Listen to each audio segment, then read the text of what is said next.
Le type qu'on a estimé être l'auteur présumé potentiel n'a jamais avoué. On n'a jamais pu prouver que c'était lui. Quand tu donnes des cours à des élèves, est-ce que ça fait partie de ton métier, quand tu vois une éclaboussure de sang, de comprendre comment elle a été faite, de quelle manière, etc. Ça fait partie de ton boulot? Ça en a fait partie pendant tout un temps où les personnels, les membres du laboratoire de la police technique et scientifique, donc le membre dit du labo, ceux qui viennent sur les scènes de crime, ceux qu'on voit à la télé dans toutes les séries Les Experts, qu'ils n'étaient pas encore formés à l'examen des taches de sang. Aujourd'hui, ils le sont, tu vois. Donc aujourd'hui, on ne nous demande plus l'examen des taches de sang. Mais c'est déjà arrivé. Je me souviens d'une scène de crime où on n'avait pas le cadavre, on était sûr que la personne était morte, et où les gens du labo m'ont demandé, viens un peu voir pour analyser les taches de sang. Et d'après les taches de sang, j'avais pu dire qu'il a été frappé au crâne à cause de la hauteur des taches, à cause de l'orientation des jets, et que c'était une artère qui avait été touchée. Et puis tu voyais que le type tombait le long du mur, parce que le sang tombait lui aussi, quoi. Et qu'à un moment donné, il n'y a plus suffisamment de pression, donc il était mort. Tu vois? J'ai pu démontrer qu'il était mort de cette manière-là. On n'a jamais retrouvé le corps. Oh là là. C'était assez marrant, parce qu'il manquait... T'as une cheminée avec 2 chandeliers dessus. Il en manquait un des 2.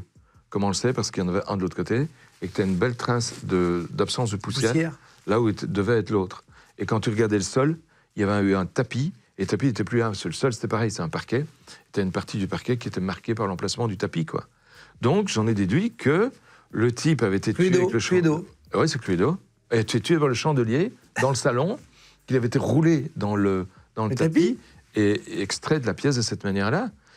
Le type qu'on a estimé être l'auteur présumé potentiel n'a jamais avoué.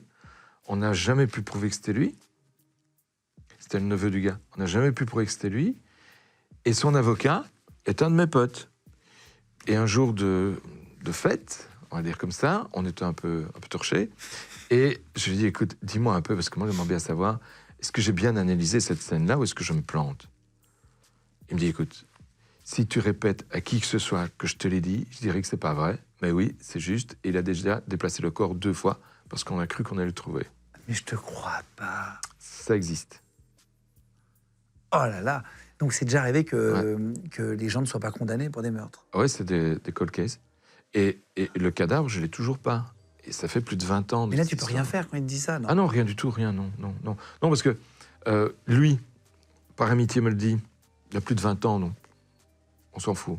Mais par amitié, me le dit, je vais jamais le trahir, jamais. Et en plus, il pouvait pas me le dire.